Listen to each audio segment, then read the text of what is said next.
तिघं मान्यवरांसाठी एकच कॉमन प्रश्न आहे. उच्चस्तरीय समिती स्थापन केल्या जातात, अनेक नियमांवरती बोट ठेवलं जातं आणि खापर कुणावरती तरी फोडलं जातं. या घटनेत हे घडू नये यासाठी एक जबाबदार व्यक्ती म्हणून आपण काय जबाबदारी घेणार आहात? बळवंत वानखडेजी, तुमच्यापासून सुरुवात करतो.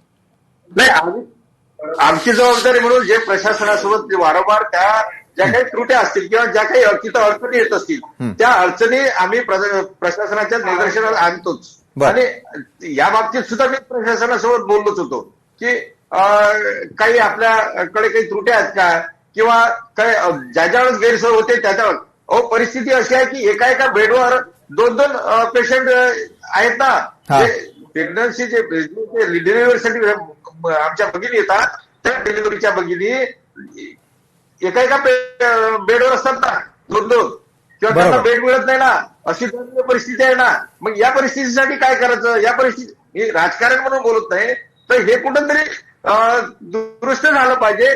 चांगली सेवा, आरोग्य सेवा मिळाली पाहिजे. याच्यासाठी जे काही शासनाची मानसिकता आहे ती शासनाची मानसिकता पूर्णतः या गोरगरीब लोकांच्या सोबत असली पाहिजे. बरोबर आहे. दीपक सावंतजी, मी आपल्याकडे येतो. जसं बळवंत वानखडेजी म्हणालेत की अनेक वेळेला त्या ठिकाणी यंत्रणा दिली जाते, निधी उपलब्ध करून दिला जातो, मात्र खरोखर त्याचा सदुपयोग होतो का? मला सांगा, परदेशातली आरोग्य व्यवस्था आणि भारतातली आरोग्य व्यवस्था, महाराष्ट्रातली आरोग्य व्यवस्था यामध्ये असलेल्या तफावतीचं नेमकं कारण काय?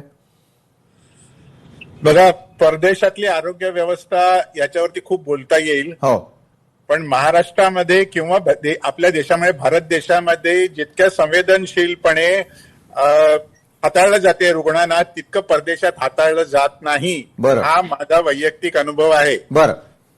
कारण तिथे इक्विपमेंट असतील पण संवेदना नसतात. आपल्याकडे संवेदना जास्त आहेत. आपल्या नर्सेस असतील, आपले डॉक्टर्स असतील, हे सगळे संवेदनशील आहेत. एखादा माणूस चुकतो, 100 एखादा माणूस चुकीचा असतो, पण म्हणून सगळ्या कम्युनिटीला आपण दोष देऊ शकत नाही. माझी एवढीच सूचना आहे, माझी एवढीच विनंती आहे सगळ्यांना की याचं राजकारण करूया नको. आपण याच्या कारणाच्या मुळाशी जाऊया.